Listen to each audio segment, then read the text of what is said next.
그리스도이십니다. 우리가 한 번 더 인사하겠습니다. 그리스도 안에 모든 문제가 완전히 끝났습니다.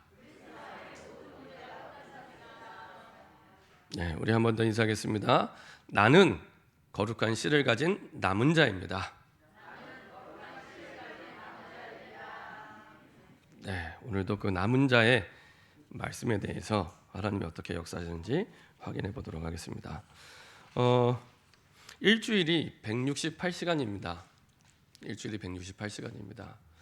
하루에 24시간, 일주일에 168시간입니다. 근데 보통 이제 많은 분들이 이제 시간을 사용할 때 이렇게 카카오톡 하면서 쓰기도 하고 여러 가지 페이스북 이렇게 좋아요 막 이렇게 누르면서 쓰기도 하고 그다음에 유튜브 보기도 하고 그리고 이제 가끔 또 드라마도 보시기도 하고 사용하잖아요.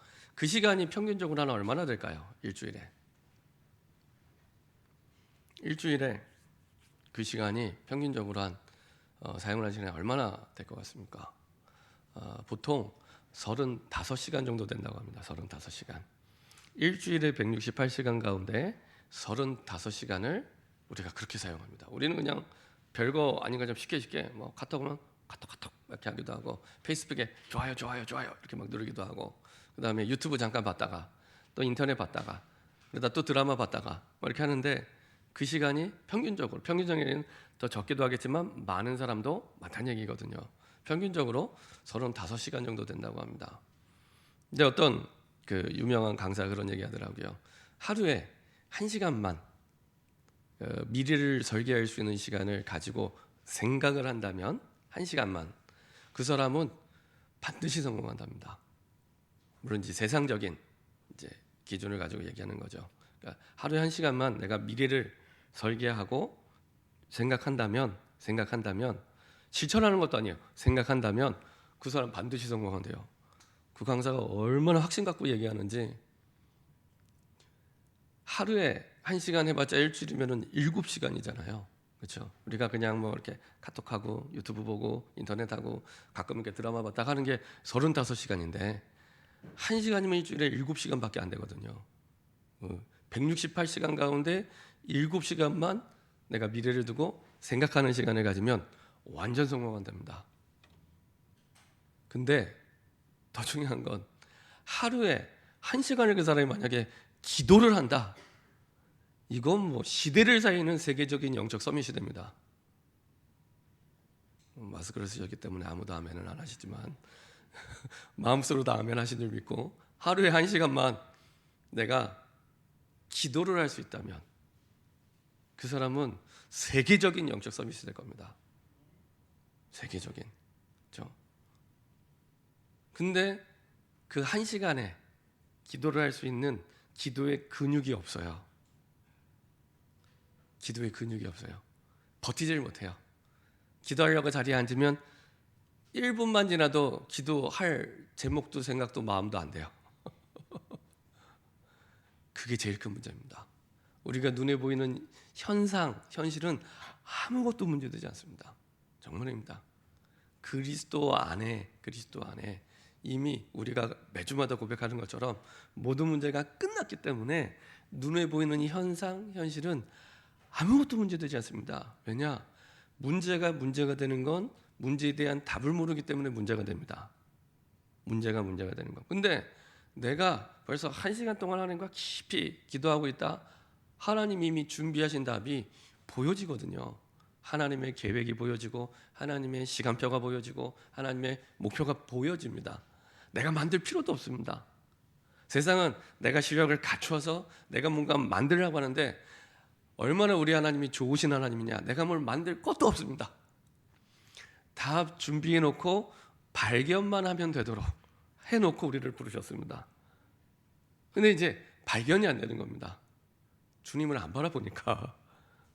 그래서요, 정말로 보좌의 축복을 누리는 기도의 비밀을 조금만 누리면 됩니다. 네, 한 번에 1시간 할 만큼의 근육이 안 돼요. 기도의 근육이. 그래서 5분만. 매일 5분만. 운동도 똑같잖아요. 내가 매일 한 번에 많이 하는 것보다 내가 꾸준히 해야지 그게 내 삶이 되고 내 거가 됩니다. 기도도 마찬가지입니다. 한 번에 많이 안 하셔도 됩니다. 내가 할 수 있는 만큼 시작하시되 지속이 중요합니다. 내가 5분이라도, 그렇죠? 하루에 24시간 168시간 가운데 하루에 5분이라도 내가 매일 지속할 수 있는 근육이 생기면 그 다음에는 10분, 그 다음에는 20분, 그 다음에는 1시간, 5시간을 기도할 수 있는 근육이 생깁니다. 그러면 어느 자리에 있어도 어느 현장에 있어도 근육이 있으니까 힘이 있으니까 괜찮은 겁니다. 그래서 저와 여러분들이 조금만 이미 완벽하게 다 준비해 놨기 때문에 어마어마한 보좌의 축복을 다 준비해 놨기 때문에, 그렇죠? 제가 말씀드린 대로 보좌의 축복은 막연한 게 아닙니다. 시편 103편 19절부터 22절까지, 그렇죠? 만유를 왕의 권세를 가지고 다스리시는 하나님의 그 권세의 능력을 가지고 우리를 축복하시는 겁니다. 무엇을 가지고요? 하나님의 말씀을 가지고요. 누구를 통해? 천사를 통해. 천사를 보내셔서 하나님의 말씀을 성취하면서 그리고 하나님의 뜻을 이루어가면서 우리를 축복하시는 겁니다. 우리가 복 받았다, 응답 받았다 하는데 하나님의 말씀이 생각이 안 나. 복 아닙니다. 우리는 복의 기준이 좋은 일에 있습니다. 안 좋은 일 있으면 복이 아니에요. 좋은 일이면 복이에요. 이렇게 기준을 갖고 있습니다. 근데 성경은 그 기준이 아닙니다. 좋은 일이든 안 좋은 일 상관없습니다. 그리스도 안에서는 의미가 없습니다. 그리스도 안에서는 모든 것이 합력하여 선을 이루기 때문에 그리스도 안에서는 의미가 없습니다. 그래서 기준이 뭐냐? 하나님의 말씀이 성취가 됐냐? 그게 기준입니다. 그래서 보호자의 축복도 막연한 게 아니라 하나님이 주신 말씀이 내 삶과 성취될 때 그 축복을 보게 되고 확인하게 되고 누리게 됩니다. 근데 거의 대부분이 하나님의 말씀을 못 붙잡고 있습니다. 그게 문제 중에 가장 큰 문제요, 가장 큰 영적 문제입니다. 우리 영적 문제하면 막 이런 사람만 생각하잖아요. 아닙니다. 하나님의 말씀을 못 붙잡는 게 영적 문제가 가장 큰 영적 문제입니다. 왜냐? 그 말씀 속에만 답이 있거든요. 말씀 속에만 답이 있는데 답을 놓치면 모든 게 문제가 됩니다. 문제 아니라고 하나님이 아무리 말씀하셔도 아닙니다, 하나님 문제입니다라고 자꾸 착각하게 됩니다. 그래서 사단의 전략을 가지고 끊임없이 사단이 우리를 공격하는데 실제 문제, 실제 사건을 만나면 사단 생각이 안 나요. 이 사람이 잘못한 거지 사단 생각이 안 나요. 그래서 사단하고 안 싸우고 누구랑 싸워요? 사람하고 싸웁니다. 근데 우리는 또 교회에 와서 예배 드릴 때는 사단의 존재를 다 안다고 얘기해요. 근데 모르는 겁니다. 그 증거가 싸울 때 사람하고 계속 싸우잖아요. 모르는 겁니다. 실제 사건, 실제 현장에서 사람과 계속 싸우고 갈등하고 고민하고 있다. 사단의 존재에 대해서 모르는 겁니다. 아는 것과 모르는 것의 기준이 뭐냐? 지난번에 말씀드렸죠. 시험 문제를 받았는데 답을 쓸 수 있으면 아는 겁니다. 아니까 답을 쓰죠. 그렇죠? 근데 시험 문제를 받았는데 답을 못 쓴다. 모르는 거죠. 모르는 겁니다. 막 답을 막 이게 머릿속에 떠올랑 말랑 아리까리해요. 답을 못 쓴다? 모르는 겁니다. 내가 교회를 10년, 20년, 30년 다녀도 내 실제 현장, 실제 사건에서 사단의 영적 배경과 이게 떠오르지 않는다. 모르는 겁니다. 사단의 존재에 대해서. 근데요, 아담 하와가 죄를 짓고 하나님을 떠날 때 반드시 그 죄를 짓게 만드는 영적 장본인이 있었는데 그게 바로 사단 마귀거든요. 그 사단 마귀가 지금도 끊임없이 모든 사건과 현장 속에서 지금도 역사하고 있습니다. 근데 우리는 실제 사건, 실제 문제를 만나면 사람하고 싸우고 문제와 싸우고 영적 싸움을 하지 않습니다. 그군요, 사단을 모르는 겁니다. 그러면 어떻게 되냐? 나중에 그리스도가 답이 안 돼요. 사단을 이길 수 있는 비밀은 그리스도밖에 없는데 그냥 단순히 사단을 모르는 게 아니라 그리스도가 답이 되지 않습니다.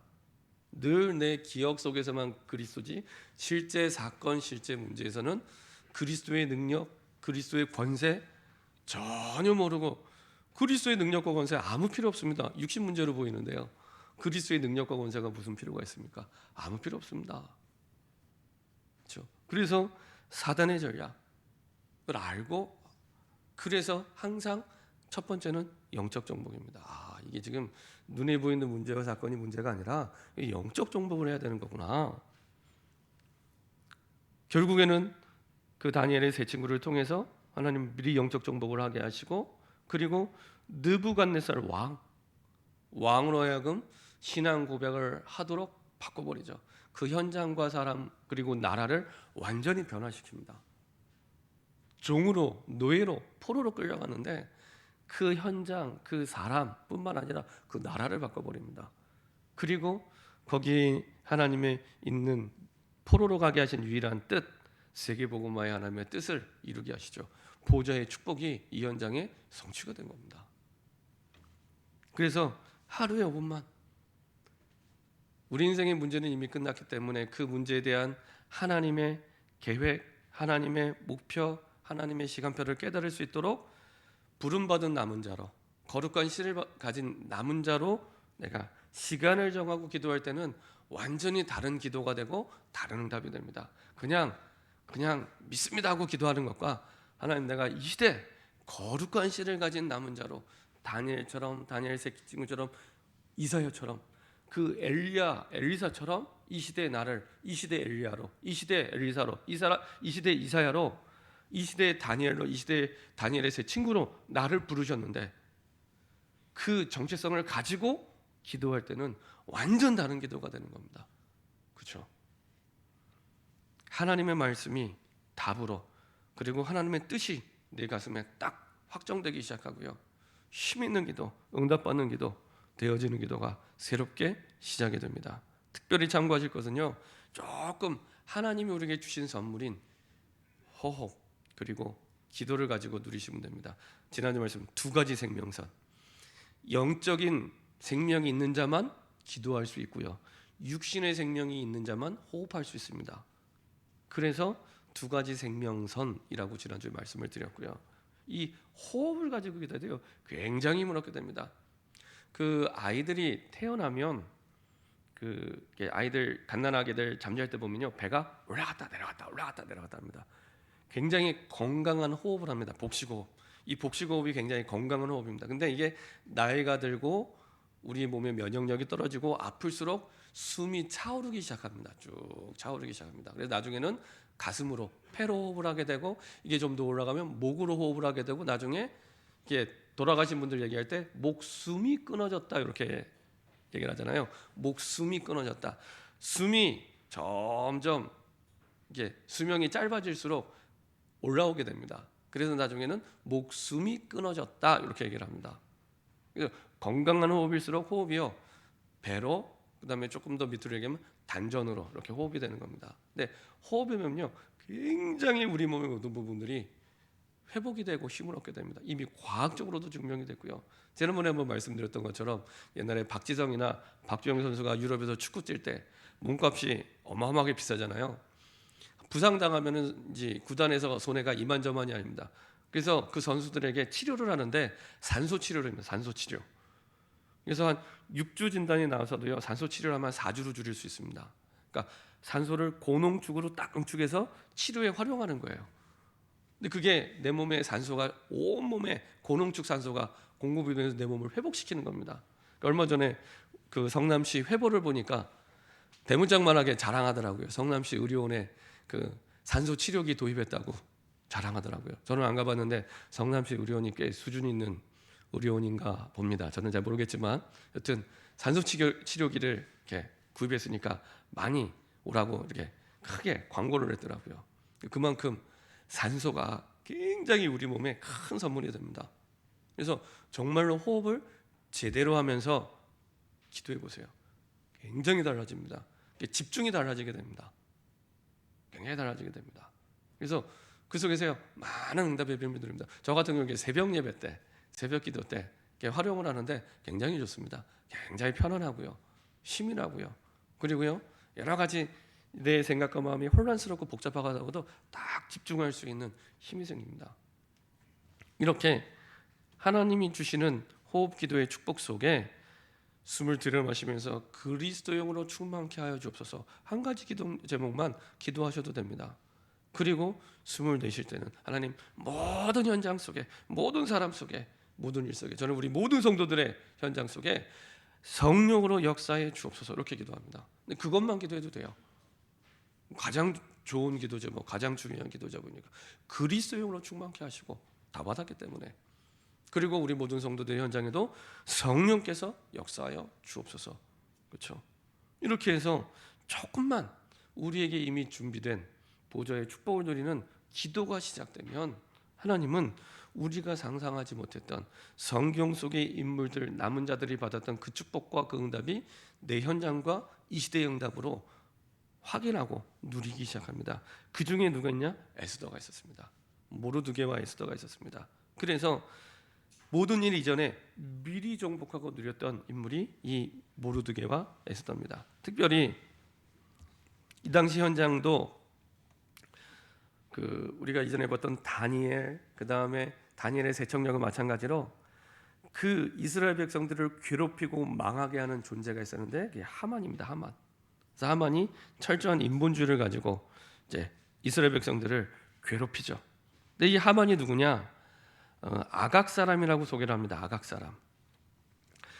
우리가 읽지 않았지만 에스더 3장에 보면은 하만에 대해서 쭉 얘기를 하는데 이 하만이 아각 사람이라고 얘기합니다. 근데 이 아각이란 말은 아말렉 족속의 그 왕명인데요. 다시 말하면은 아말렉 족속의 왕족의 후손이 이 하만입니다. 근데 아말렉 족속의 조상이 누군지 아십니까? 아말렉 족속의 조상, 여러분들 잘 아시는 에서입니다. 에서의 후손이 아말렉 족속이고, 아말렉 족속의 후손 가운데 하만이라고 합니다. 그러니까요, 그 영적으로 끊임없이 이스라엘을 괴롭혔던 그 흐름이 그대로 시대가 흘러도 그대로 흘러가는 겁니다. 이 영적 배경과 흐름을 아는 것과 모르는 것은 굉장히 다른 얘기가 됩니다. 그 흐름 속에 하만입니다. 여전히 그 흐름 속에서 하만은 이스라엘 백성을 괴롭히는 위치에 있죠. 근데 이 하만이 누가 되냐? 이제 총리가 됩니다. 아까 보았던 아까 말씀드렸던 에스더 3장 1절에 보면 그 외 아수르 왕이 아각 사람 함무다다의 아들 하만의 지위를 높이 올려 함께 있는 모든 대신 위에 두니 총리로 세웠다는 얘기죠. 대궐문에 있는 왕의 모든 신하들이 다 왕의 명령대로 하만에게 꿇어 절하되, 이 꿇어 절하다는 것은 종교적인 의미가 내포되어 있습니다. 그냥 단순히 이 사람을 존경해서 설날에 세배하는 그런 절이 아니고 종교적인 의미가 내포되어 있는 겁니다. 그러니까 굉장히 교만한 위치에서 신은 아닌데 신처럼, 이 당시의 왕들은 우리가 지난번에 느부갓네살랑도 마찬가지지만 자기를 신보다도 높은 위치에 있는 존재로 생각을 하고 있기 때문에 그런 존재로 이 하만이 생각을 하는 거죠. 하만에게 꿇어 절하되 모르드게는 꿇지도 아니하고 절하지도 아니하니, 왜냐? 종교적 의미가 있기 때문에 우상 숭배로 생각하기 때문에 절할 수 없었던 겁니다. 그렇죠? 대궐문에 있는 왕의 신하들이 모르드게에게 이르되 너는 어찌하여 왕의 명령을 거역하느냐 하고 날마다 권하는데 듣지 아니하고 자기는 유다인, 나는 하나님을 믿는 유다인이야, 이렇게 얘기하는 거죠. 알겠더니 그들이 모두게 일이 어찌 되나 보고자 하여 하만에게 전했더라. 지금 이제 이러한 계기가 발단이 돼서 이제 이스라엘 민족 전체가 어려움을 당하게 되죠. 그래서 모르드게가 알고 보니까 유다인이라. 그래서 유다인 모르드게뿐만 아니라 유다인도 미워진 거예요. 그런데 유대인을 이제 학살하는 정책을 했던 거죠. 근데 하만이 몰랐던 게 있습니다. 뭘 몰랐냐? 에스더 2장 10절에 보면은 모르드게가 유대인인 건 알았지만은 지금 왕비로 있는 에스더가 유대인인지 몰랐던 거예요. 사실은 아수르 왕도 몰랐어요. 에스더가 자기의 민족과 종족을 말하지 아니하니 이는 모르드게가 명령하여 말하지 말라 하였습니다. 하나님이 주신 말씀의 흐름 속에는 언약의 사람은요, 굉장히 하나님의 시간표를 잘 봅니다. 그래서 하나님의 시간표 속에서 말하지 말라고 딱 얘기를 하게 되죠. 그리고 말하지 않게 됩니다. 알았더라면 굉장히 여러 가지로 복잡해졌겠죠. 자, 하나님의 섭리 가운데 하나님께서 이 모든 것들을 이렇게 인도하시죠. 그래서 눈에 보이는 그 문제 때문에 시험 드는 일이 있어도 시험 드는 일이 없어야 됩니다. 왜냐? 항상 거기에는 하나님의 계획이 있기 때문에, 하나님의 뜻이 있기 때문에. 그렇죠? 사단의 전략을 알고 영적 배경을 알면 하나님의 계획과 뜻을 발견하는데, 사단의 전략과 영적 배경을 모르면 계속 사람만 보이고 사건만 보이고 문제만 보입니다. 그래서 시험 든 일이 없어요. 두 번째로 이때 이스라엘이 최대의 위기 시대를 만나게 됩니다. 아까 말씀드린 대로 에스더 3장 1절부터 15절 보니까 전 유다가 드디어 처형당하는 이 어마어마한 어려움 속에 들어가게 됩니다. 여기서 조금 시대적인 배경을 아셔야 될 게, 우리가 지금 보는 이 에스더가 있는 이때 왕은 아하수에로 왕입니다. 아하수에로 왕. 아하수에로 왕은요, 그 조금 변덕이 심하고요, 난폭한 왕입니다. 나중에 말씀드리겠지만은 본인이 분명히 하만 때문에 유다인들을 다 죽여라 조서를 내려놓고 나중에 또 누가 이렇게 조서를 내렸어라고 또 얘기를 합니다. 에스더한테. 자기가 명령해 놓고도 몰라요. 네, 이런 변덕쟁이에 또 포악하게 사람 목숨을 파리 목숨보다 못하게 이렇게 생각하는 이 아하수에로 왕이, 여러분들 영화 300 보신 분 계신가요? 영화 300. 모두 이렇게 기도만 하시는 분들이라 영화를 잘 안 보시는. 영화 300에 그 그리스와 이제 그 페르시아와 전쟁을 붙습니다. 그 페르시아가 사실은 이 바사입니다. 바사. 그러니까 지금의 이란이 바사입니다. 여기 이제 그리스랑 전쟁이 붙는 그때 그 이란에 나왔던 그 왕이 영화에서는 크세스라고 나옵니다. 크세스. 그 사람이 아하수에로입니다. 되게 좀 이상하게 나오는데 좀 이상하긴 해요. 네, 아하수에로 왕입니다. 그때 당시에 이란이 어마어마한 영토를 가진 대제국이었죠. 우리가 읽지 않았지만은 에스더 1장 1절에 보면은 그때 얼마나 대단한 제국이었는지가 나옵니다. 이 일은 아하수에로 왕 때 있었던 일이니, 아하수에로는 인도로부터, 지금의 인도도 얘기하지만 좀 더 정확히 하면 파키스탄 있는 지역입니다. 인도로부터 구스까지, 구스는 아프리카의 에티오피아 지역입니다. 구스까지 127지방을 다스리는 왕이니라. 그러니까 지금의 파키스탄부터 그 아프리카의 에티오피아까지 이르는 대제국이 바사 제국이었습니다. 그러니까 바벨론을 무너뜨리고 이 메대를 통합시켜서 제국을 127도로 만든 겁니다. 이게 이제 에스더가 지금 성경은 시대적으로 이렇게 시대적인 순서로 안 나와 있으니까, 바사국의 제1대 왕이 이스라엘 백성을 고향으로 돌려보내선 고레스 왕. 고레스 왕이 이제 1대 왕이고요. 그 다음 왕이 그 다니엘이 사자굴에 들어갔던 다리오 왕. 다리오 왕이 사실은 고레스 왕 다음이 다리오 왕입니다. 성경은 그 역사적인 순서대로 안 나와 있지만 그 역사적인 순서는 그렇게 되어 있습니다. 다리오 왕이 그렇게 되어 있고, 그때 이제 가장 번성하게 됩니다. 이 바사국이.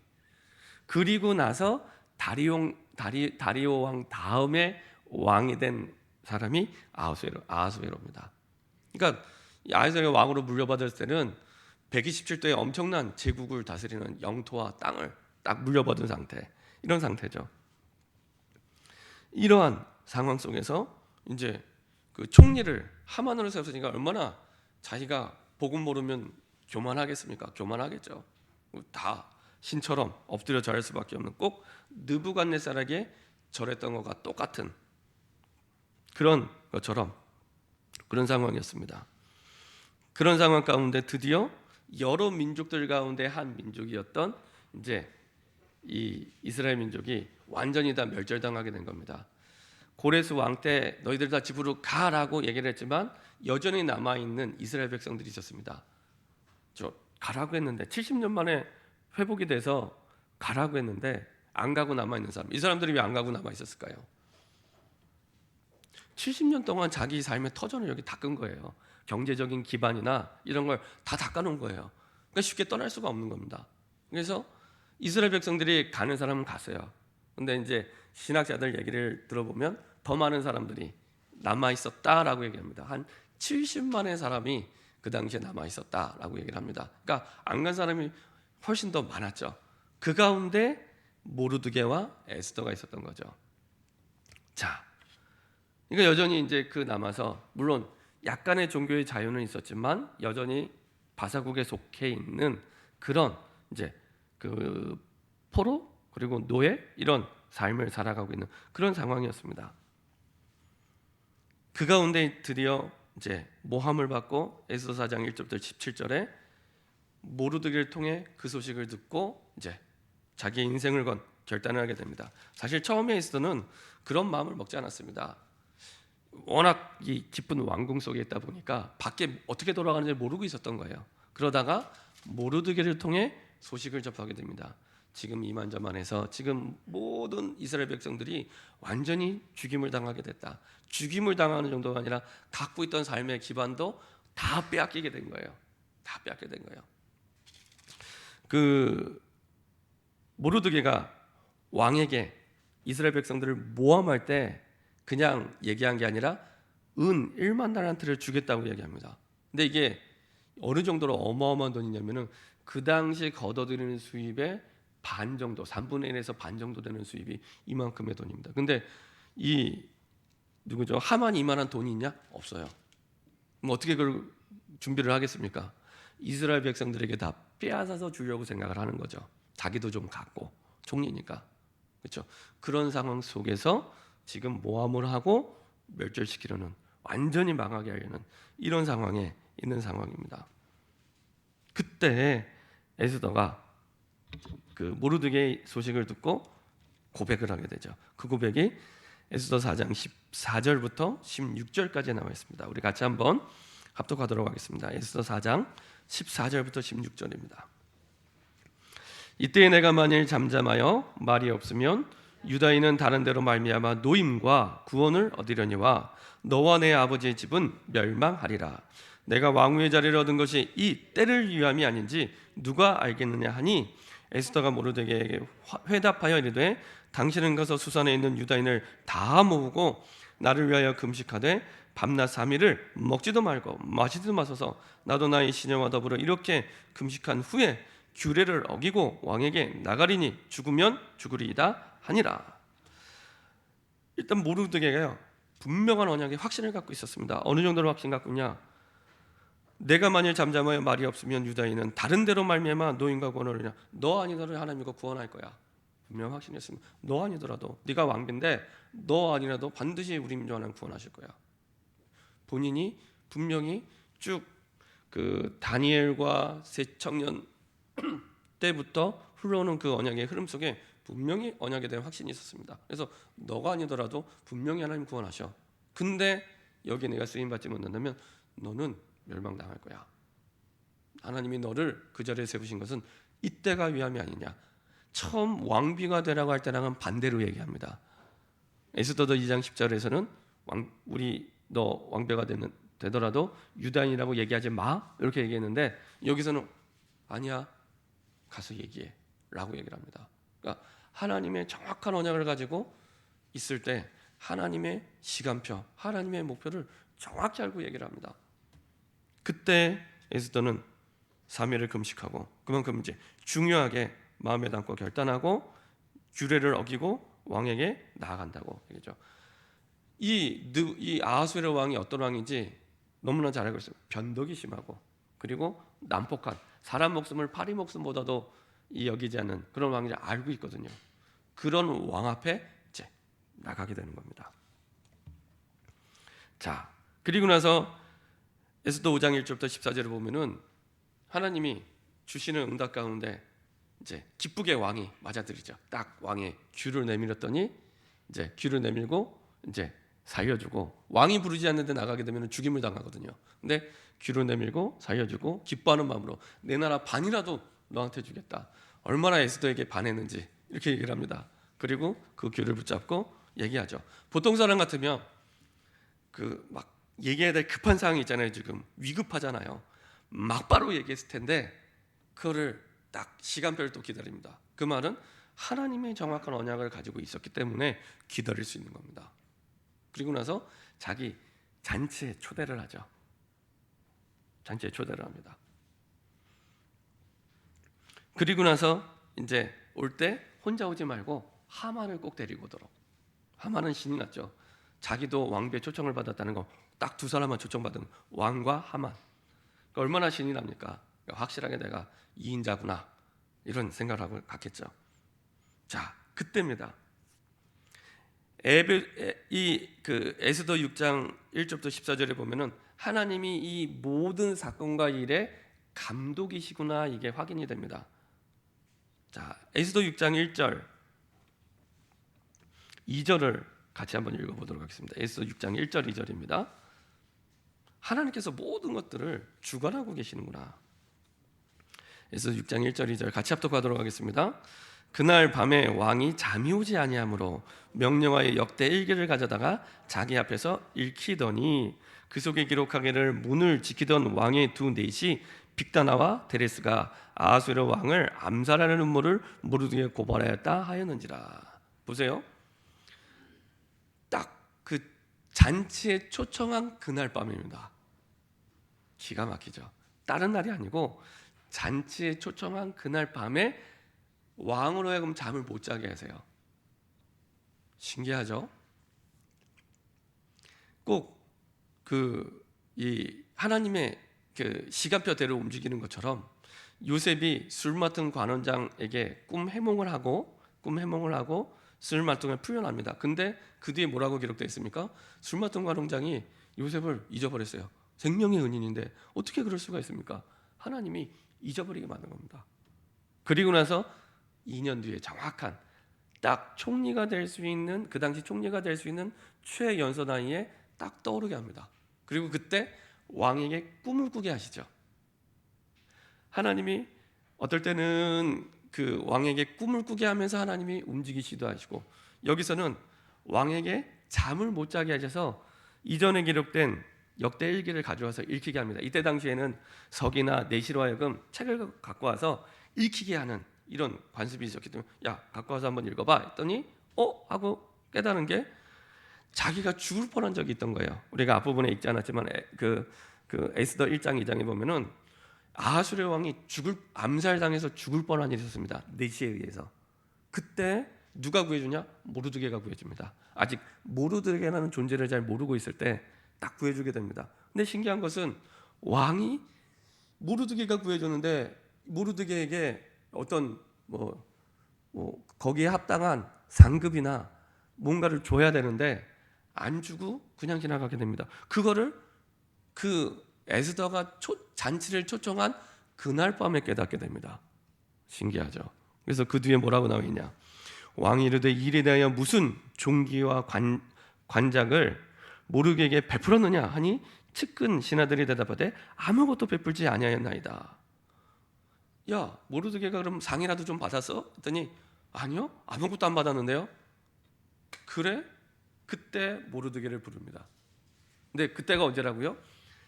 에스더가 잔치집에 초청한 그날에 그거를 생각하고 신하를 부릅니다. 근데 하필이면 그 신하가 또 누구냐? 하만.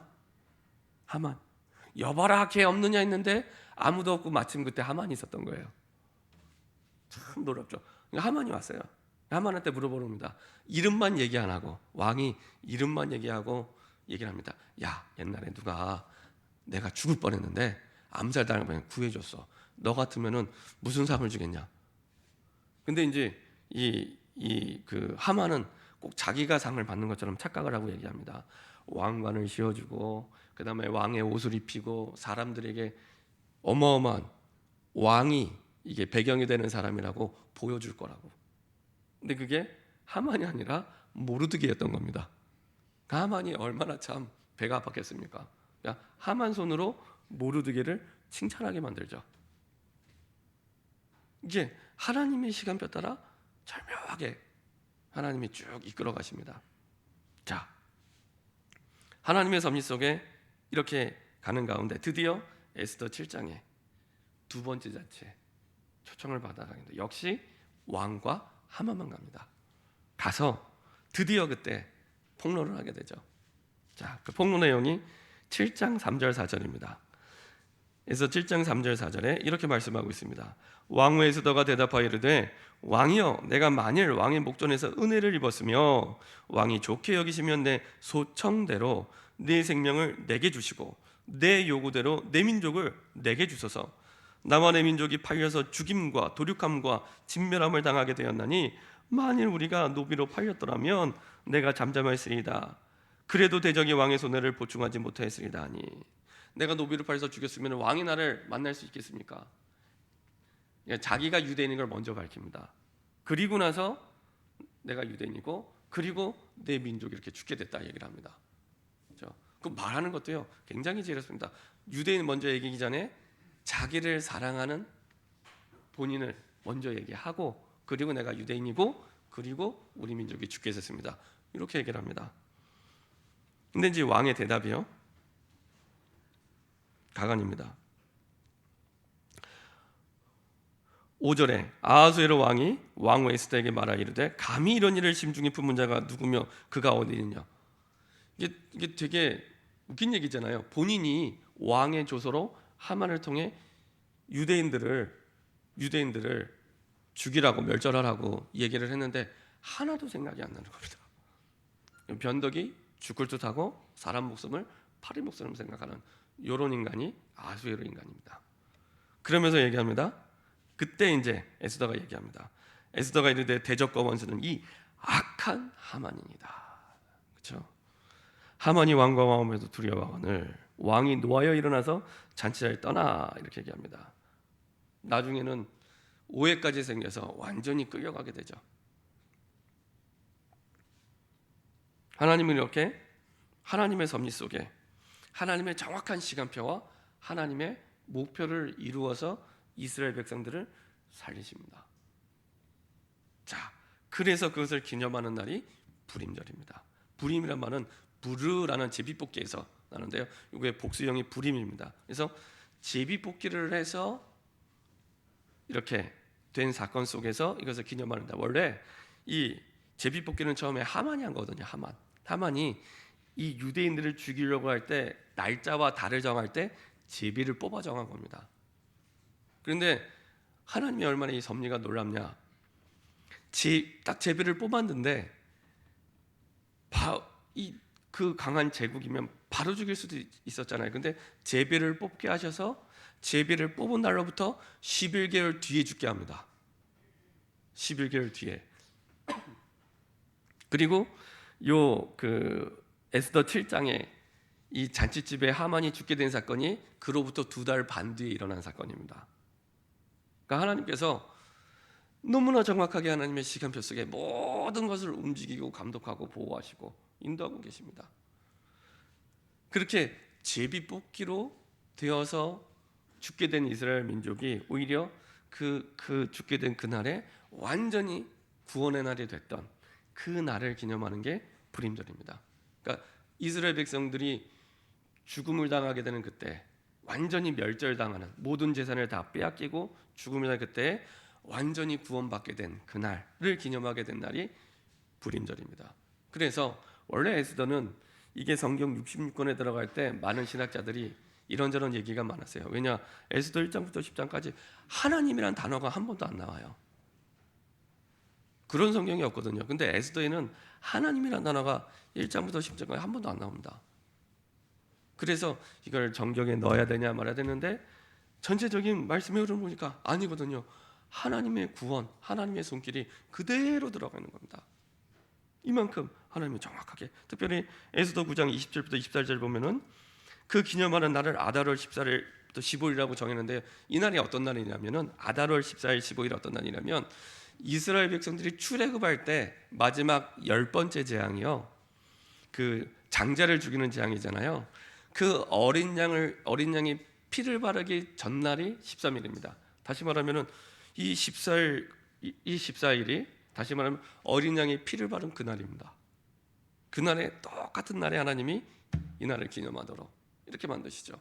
하나님이요 언약 속에서, 그 언약의 흐름 속에서 하나님의 시간표 따라 정확하게 하나님의 구원을 예비하시고 인도해 주십니다. 그리고 이제 이전에 내렸던 왕의 조서를 완전히 새롭게 바꾸어서 내리게 되죠. 그리고 다시 하만에 있던 자리에 누구를 세우냐? 모르드게를 세웁니다. 에스더 10장 1절 3절에 모르드게가 총리가 돼서 다스리게 되죠. 다니엘이 총리가 돼서 세계복음화의 응답의 주역으로 쓰임받았던 것처럼 모르드게가 총리가 되어서 똑같이 또 쓰임받게 됩니다. 이게요, 영화로 만들면 똑같아요. 항상 감독은 하나님, 주인공과 시대적인 배경, 나오는 주변 인물만 계속 바뀝니다. 왕이 느부갓네살에서 아하수에로로 바뀌고, 그렇죠? 다니엘과 세 친구에서 에스더와 모르드게로 바뀌고, 감독은 항상 똑같아요. 하나님 똑같습니다. 그리고 항상 주인공을 뭐라고 불러요? 거룩한 실을 가진 남은 자, 렘넌트. 성경 66권 통해서 똑같이 흘러가는 흐름입니다. 자, 결론입니다. 하나님과 함께하는 보좌의 축복을, 이미 준비된 축복을 내가 누리기만 하면 문제 이전에 미리 정복하는 축복을 우리가 누리게 됩니다. 그래서 모든 사건 속에 하나님 계획이 있었구나, 하나님의 시간표가 있구나, 하나님의 목표가 있구나 발견하게 됩니다. 발명이 아니라 발견. 이미 다 준비되어 있기 때문에 눈만 열리면 됩니다. 다 준비되어 있기 때문에 내가 뭐 열심히 노력하는 게 아니라 준비되어 있기 때문에 눈만 열리면 됩니다. 그렇죠? 자, 어떻게 우리가 발견하게 됩니까? 정확한 하나님의 말씀 속에서, 그리고 그 말씀의 흐름 속에서 똑같기 때문에 말씀의 흐름 속에 확인하게 되면 더 선명하게 확인하게 되죠. 지금 감독이 똑같거든요. 하나님이 감독인 영화를 계속 찍고 있는 겁니다. 똑같이. 자, 그리고 이 시대에 우리를 그 주인공으로 부르신 겁니다. 그 흐름 속에 우리는 이 시대의 남은 자, 거룩한 시를 가진 남은 자. 신약 성경에 다른 말로 표현한 게 70인 제자입니다.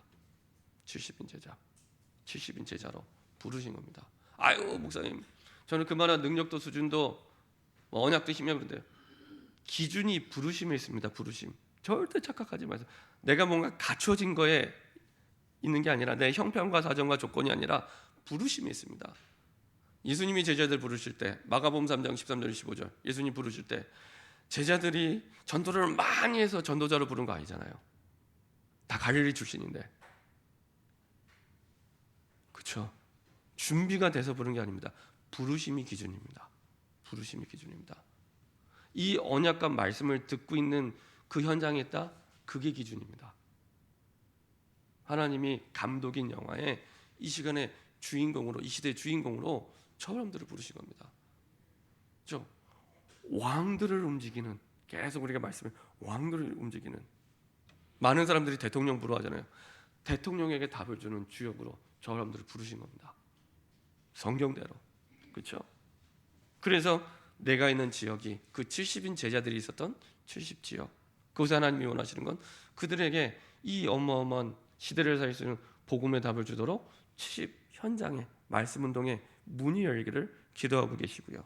그 응답을 가지고 전 세계를 살리기 원하십니다. 아유, 내가 무슨 힘도 없고 능력도 없고 연약한데요. 아닙니다. 부르셨다니까요. 한 사람으로도 충분합니다. 봤잖아요. 포로로 끌려가고 노예로 끌려가는데 그것과 상관없이 왕 위에서 왕에게 답을 줍니다. 그렇죠? 왕 위에서. 왜냐? 감독이 하나님이시니까. 감독이 하나님이시니까. 하나님이 왕 위에 왕에게 답을 주면서 나라를 살리고 나라를 움직이고, 한 나라 정도가 아니라 그 대제국을 움직이면서 세계복음화에 응답받도록 하십니다. 그렇죠? 때로는 그게 애굽이 됐다가 바벨론이 됐다가 또 바사, 페르시아가 됐다가, 그렇죠? 나라만 바뀌고 왕만 바뀌고 똑같습니다. 하나님의 방법은 이렇게 하나님이 역사하시고 인도하십니다. 저는 그래서 말씀 준비하면서 그 생각이 들어요. 이사야가 예언했던 대로, 이사야 60장 20절부터 22절, 작은 자가 천을 이루고 약한 자가 강국을 이루느니라. 맞다. 작은 자가 천이 아니라 그 이상이잖아요. 그렇죠? 이 당시에 흩어진 유대인들이 70만입니다. 그렇죠?